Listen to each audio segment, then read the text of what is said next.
मेरे प्यारे प्यारे विद्यार्थियों, मेरे प्यारे प्यारे दोस्तों, है ना। आज मैं मैथ का लेक्चर नहीं देने जा रहा हूँ, है ना। आज मैं क्या करूँगा सो सुन लो। तुम लोगों का कुछ क्वेश्चन जीवन के संबंध में मेरे पास आया था, है ना। आज मैं उसी के बारे में बात करना चाहता हूँ, है ना। जैसे एक विद्यार्थी ने लिखा है कि मैथ्स जो है इतना डिफिकल्ट क्यों है। बात समझे। उनका प्रश्न है कि मैथ इतना डिफिकल्ट क्यों है। तो मैं इसके बारे में कुछ बात करना चाहता हूँ। पहली बात यह है कि मैथ दुनिया का सबसे बूढ़ा सब्जेक्ट, बूढ़ा का मतलब सबसे पुराना सब्जेक्ट अन्य विषयों के मुकाबले में, समझे कि नहीं। पूछो कैसे कैसे आप समझते हैं कि सबसे पुराना। हो सकता है कि इंग्लिश सबसे पुराना हो, हिंदी सबसे पुराना हो सकता है हिस्ट्री बहुत पुराना हो, ऐसा हो। तो नहीं, ऐसा नहीं है। सब्जेक्ट के रूप में देखो तो मैथ्स जो है ओल्डेस्ट सब्जेक्ट माना जाता है। कैसे? तो देखो, जब जो है इंसान जो है बोलना भी नहीं जानता था, तब भी जो है वो जो है ना बहुत सारा काम करता था, गिनती भी नहीं आती थी, समझे कि नहीं। उस जमाने में भेड़ वगैरह चरने जाता था, है कि नहीं। तो चरने जाता था तो शाम को लौट के आता था, तब उसकी चिंता ये रहती थी कि उसका सारा भेड़ आया कि नहीं आया, है ना। भेड़ बकरी जो है आया कि नहीं आया। तो इसके लिए वो क्या करता था, उसको बोलना भी नहीं आता था, न गिनती आता था, न काउंटिंग करने आता था, फिर भी बेचारा अपना काम चलाता था। तो क्या करता था कि सुबह सुबह जब भेड़ चरने जाता था ना, तो एक एक भेड़ के लिए एक एक पत्थर जो है वो रख लेता था, है ना। इसीलिए और शाम को जब भेड़ चर के आता था तो जैसे जैसे भेड़ आता था वैसे वैसे पत्थर को हटाता था, है ना। छोटा छोटा गिट्टी रहता है उसको हटाता था। हटाते हटाते अगर सारा गिट्टी हट गया, है ना, और भेड़ आना बंद हो गया, तो कहता था कि मेरा जितना भेड़ गया था वो सब लौट के आ गया, समझे कि नहीं। और अगर जो है गिट्टी रह गया और वो जो है भेड़ आना बंद हो गया, तो वो समझता था कि आज कुछ भेड़ जो है वो आज कुछ भेड़ हमारा भूल गया है आना, या भुला गया है कि नहीं। इसका उल्टा जो है कभी कभी भेड़ आते रहता था, है कि नहीं। भेड़ आते रहता था, गिट्टी खत्म हो जाता था, तो मन ही मन मुस्कुराता था कि किसी दूसरे का भेड़ जो है मेरे यहाँ आ रहा है, ये अच्छी बात है। समझे ना। तो कहने का मतलब यह है कि मैथ सबसे पुराना सब्जेक्ट है।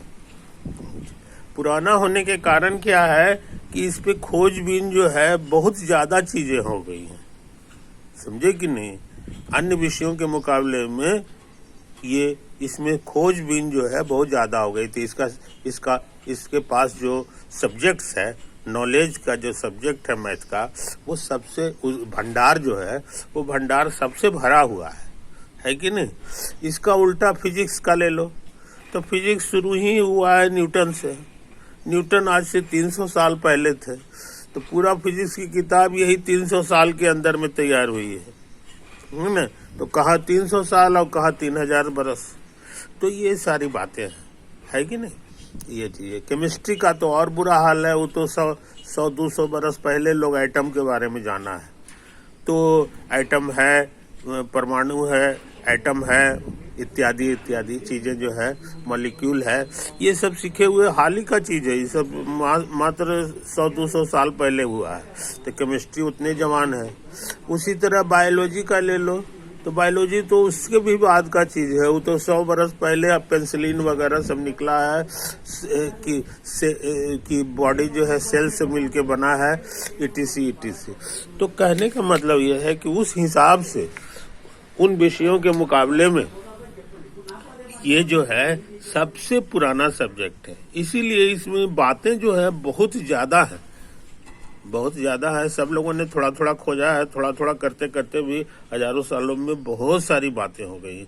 अलजबरा है, ट्रिग्नोमेट्री है, कोऑर्डिनेट ज्योमेट्री है, कैलकुलस है, ज्योमेट्री है, ए लॉट ऑफ थिंग्स है इसमें, डिफरेंशियल ज्योमेट्री है, समझे कि नहीं, एनालिसिस है, टोपोलॉजी है, कितना पता है। तो ये सब इंसान ने खोजा है, समझे कि नहीं। तो अब नतीजा ये है कि जो विद्यार्थी है जो आज पैदा लिया है कि नहीं, वो उसको मैथ्स जो है कितना पढ़ना पड़ेगा, कितना पढ़ना पड़ेगा, ये सोच लो, तभी ना वो पक्का होगा। ठीक है, तो ये सबसे बड़ा कारण है। दूसरी बात समझ लो कि मैथ अन्य विषयों के मुकाबले थोड़ा सा क्या, बहुत ज्यादा का फर्क है। दोनों के अध्ययन में जो है बहुत का फर्क है कि नहीं। हम लोग कहते हैं कि मैथ स्टैगर्ड सब्जेक्ट, समझे। स्टैगर्ड का मतलब होता है ना कि जैसे बुक है तुम्हारे पास, 10 गो बुक है, तो 10 को टेबल पे रखोगे तो छितरा के नहीं रखते हो, एक दूसरा के ऊपर रखते हो। एक किताब रख दिया, उसके ऊपर दूसरा किताब रख दिया, उसके ऊपर तीसरा रख दिया, और ऐसे ऐसे करते करते लाइब्रेरी में देखे होगे इतनी ऊंचाई तक जो है किताबें रखी रहती है ना। तो ये बात को समझ लो। तो इसी को स्टैगर्ड बोला जाता है, एक दूसरे के ऊपर रख देना। तो मैथमेटिक्स का जो अध्ययन है वो स्टैगर्ड सब्जेक्ट है, समझे कि नहीं। स्टैगर्ड का मतलब है कि एक दूसरे के ऊपर आधारित है। ऐसा नहीं है कि बेचारा हवा में एक ही बार पहुंच गया। जैसे ऊंची बिल्डिंग रहती है तो तुमको 10वां तल्ला पे जाना है, 10वां तल्ला पे जाना है, तो बिना एक ग्राउंड फ्लोर, 1 फ्लोर, 2 फ्लोर करते करते करते करते 10 फ्लोर पे जाए। ऐसा नहीं है कि एक ही बार तुम ग्राउंड फ्लोर से 10 पे पहुंच गए, बीच वाला में की कोई जरूरत नहीं। ऐसा तमाशा नहीं होता है, समझे कि नहीं। लेकिन मैथ का भी वही हाल है, एक दूसरे पर आधारित है। जब तक देखो ना, छोटी सी बात, मान लो कि हमको स्क्वायर रूट निकालना है। स्क्वायर रूट के लिए ऐसे ऐसे डिजाइन बनाते हो, है कि नहीं, और उसके बाद इधर रखते हो, इधर फिर टेबल मल्टीप्लिकेशन टेबल से यहाँ बनाते हो, फिर सब्ट्रैक्ट करते हो, इत्यादि इत्यादि काम करते हो। तो जो आदमी न ऐड करना जानता है, जोड़ना जानता है, न घटाना जानता है, न भाग देना जानता है, वो स्क्वायर रूट कैसे बना लेगा जी। स्क्वायर रूट नहीं बना सकता है, असंभव है। तो उसको पहले ऐड सीखना होगा, है कि नहीं। ऐड सीखने, ऐड का मास्टर होने के लिए अलग से उसको समय चाहिए, माइनस सीखने के लिए अलग से उसको समय चाहिए, फिर जाके डिवाइड मल्टीप्लाई करने के लिए अलग से उसको समय चाहिए, डिवाइड करने के लिए अलग से उसको समय चाहिए, तब कहीं जाके स्क्वायर रूट निकालने का ट्रिक सीखा जा सकता है, समझे ना। कहने का मतलब यह है कि ये सारी पढ़ाई जो है एक दूसरे पर आधारित है कि नहीं। तो मैथ के डिफिकल्ट लगने का जो कारण है ना, वो सबसे बड़ा कारण ये है कि हम बीच का चीज जानते ही नहीं है। बीच का चीज जानते ही नहीं है तो ऊपर में हम कैसे पहुंच जाएंगे। बीच का चीज मान लो कि 10 तल्ले पे जाना है और एक आध तल्ला हमको नहीं आता है, एक आध तल्ला हमारा नहीं है, तो उसके कारण तुम 10 तल्ला पे कभी नहीं पहुंच सकते। बात समझे कि नहीं। इसलिए सबसे, इसी को अंग्रेजी में कहता है प्री रिक्विजिट। क्या कहते हैं, प्री रिक्विजिट। कि किसी भी चीज को सीखने से पहले तुमको उसके लिए जो जरूरी सब्जेक्ट्स है, जरूरी टाइप का जो मैथ है, वो तुमको जानना जरूरी है। तभी हम लोग वहाँ वो वाला, जब मान लो हमको टोपोलॉजी सीखना है, टोपोलॉजी का नाम सुने होगे, टोपोलॉजी सीखना है। अब टोपोलॉजी जो है कैसे सीख जोगे, जो 1 2 3 नहीं आता है तो 1 2 3 वाला पढ़ाई पूरा कर लो, फिर जा करके अर्थमेटिक करो, फिर अलजबरा का जो बेसिक्स है वो सब पक्का करें, फिर उसके बाद कोऑर्डिनेट ज्योमेट्री पक्का करें, उसके बाद जा करके कैलकुलस आता है, फिर वेक्टर आता है कि नहीं। ये सारा चीज जब कर, सेट थ्योरी आता है, ये सब चीज जब पक्का कर लोगे, मैथमेटिकल एनालिसिस आता हो, तब कहीं बारी आती है टोपोलॉजी की। तब टोपोलॉजी तुम पढ़ोगे तो तुम्हारा फट फट फट फट फट फट फट फट आगे बढ़ेगा। हर चीज को समझोगे, हर चीज को समझोगे। अब बीच का चीज नहीं जानोगे और कहोगे नहीं हमको टोपोलॉजी सर सिखा दीजिए, टोपोलॉजी बहुत भारी है। अरे भैया भारी है तो भारी तो हमरे लिए भी भारी है, हमको भी बहुत भारी लगता था, लेकिन हमने क्या किया, सबसे नीचे वाला जितना चीज है सबको कायदे से पक्का किया। बात समझ रहे हो? तो ये चीज को समझ लो। दूसरी गड़बड़ी क्या होती है मैथ में कि उसके लिए हम लोग उसको समझने के लिए एक बैल के बारे में को ध्यान रखो, समझे कि नहीं। पुराने जमाने के जो लोग हैं उनको पता है, बैल के आंख में जो है ना वो पट्टी बांध दिया जाता था, है कि नहीं, और उसके बाद जो है वो चक्कर लगाते रहता था तेल पेरने वाला मशीन में। तो तेल पेरने वाला मशीन के चारों ओर चक्कर लगाता था बैल, और तब कहीं जाके तेल निकलता था, है कि नहीं। तब पूछोगे कि आंख में पट्टी क्यों लगाया जाता है बैल का, तो इसीलिए कि अगर पट्टी नहीं लगाएगा तो बैल उब जाएगा कि हमको सुबह से शाम तक एक ही जगह घुमा रहा है, एक ही जगह घुमा रहा है, समझे कि नहीं। इससे बैल जो है डर जाता है और वो जो है चलना बंद कर देगा। तो इसीलिए उसकी आंख में पट्टी बांध दिया जाता है कि वो न देखेगा न जो है काम कभी इसका रुकेगा, हमेशा चलते रहेगा। तो उसी तरह का बैल बनाने का कोशिश जो है टीचर लोग जो है या और लोग जो है पुराने लोग करते रहे हैं मैथ के नाम पर। जैसे सीख लिया मल्टीप्लिकेशन पक्का, आप क्या करेगा, कभी दो अंक का मल्टीप्लिकेशन सिखाएगा, उसके बाद जो है 3 अंक का सिखाएगा, 4 अंक का सिखाएगा। सबका बनाने का तरीका वही है, लेकिन वो देते जाएगा जब तक कि पूरा 1 साल ना खर्चा। 1 साल तक वो गुने गुण बना रहा है। पहाड़ा याद करना है, टेबल याद करना है तो 10 तक याद करावेगा, फिर 11 का याद करेगा, 12 का, बहुत पहले तो 40 तक का याद कराया जाता था, समझे कि नहीं, 40 तक का। अब बताओ कितना मुश्किल है इसको याद करना, है ना। तो 2 साल तक लड़का रट ही रहा है, जबकि बढ़िया से सीखो तो बस 9 तक का टेबल काफी होता है।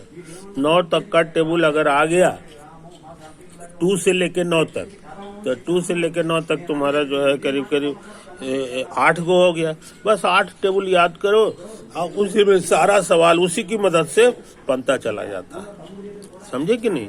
तो उसी की मदद से बना जाता है। इसी को हम लोग थ्योरी कहते हैं, थ्योरम कहते हैं, ये है।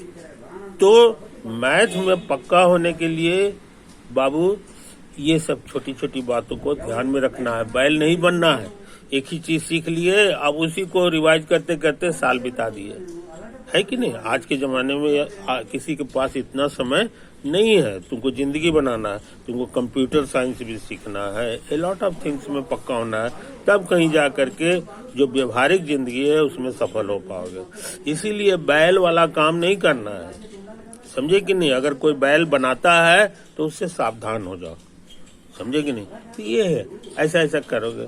अच्छा, इसका उल्टा मैथ की बहुत बड़ी खासियत भी है।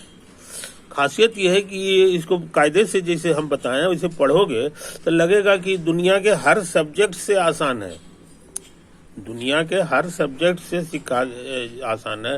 कोई भी आदमी चाहेगा, कोई भी आदमी झूठो मूठो सब कहते रहता है कि ये भारी है, वो हल्का है, उसका दिमाग तेज है, हल्ला है। किसी का दिमाग तेज ताज नहीं रहता है, सब मोटा मोटी सब बराबर है। सच पूछो तो आओ जो मैथमेटिशियन होता है ना, वो तो आओ बुड़बक होता है, समझे कि नहीं। एक से एक ऐसा काम करेगा जो कॉमन सेंस वाला आदमी नहीं करता, समझे ना। तो ये मत भ्रम में रहना। तुम लोग बहुत ज्यादा दिमाग वाले हो बनिस्पत की हमारे, है कि नहीं। अब हम जो है देखते देखते वर्ल्ड फेमस मैथमेटिशियन हो गए। लोग हमारा नाम से घबराता है कि रजनीकांत है, अरे राम, तब तो जो भी कहता है वो सही है कि नहीं। जबकि हम अपनी तरफ देखते हैं तो हमको हर आदमी हमसे तेज नजर आता है, समझे ना। तो भैया ये है, अब ये सब भ्रम पालना छोड़ दो। जो बात कहे है उसको ध्यान में रखो।